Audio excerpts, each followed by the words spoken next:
We are going full circle with linking our presentation with María Yaoyólotl presentation, because the Yogyakarta principles that are mentioned in the first part of the report as a relevant and prominent international human rights document, which we know they are not, as I said, they are mentioned without any disclaimer about the relation of the expert to them.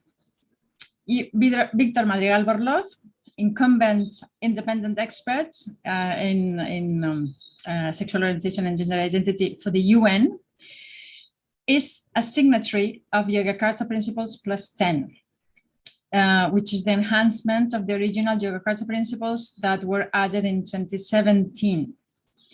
Not only he omits that information in his report, but he goes further because he makes a false claim saying that it was in 2018 when he, and this is a quote, I quote now, he concluded that the right to self-determine one's gender was a fundamental part of a person's freedom and a cornerstone of the person's identity, unquote.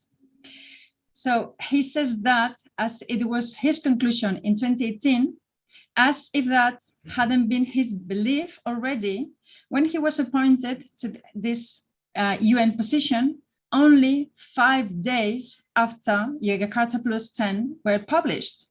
You can see the tweet where he launches the addition to Yogyakarta Principles, November 27th, 2017. He's so proud to have been a part of this extraordinary, by all measures, document. And then he was appointed December 4th, 2017, for this position at the UN.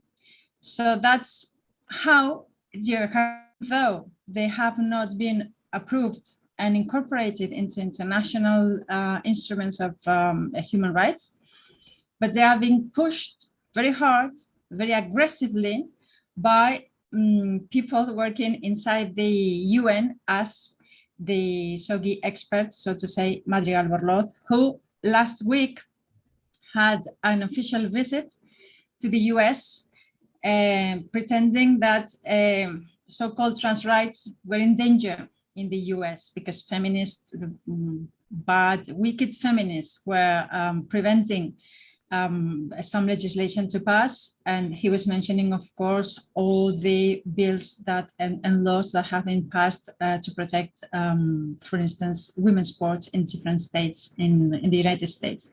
So that was last week.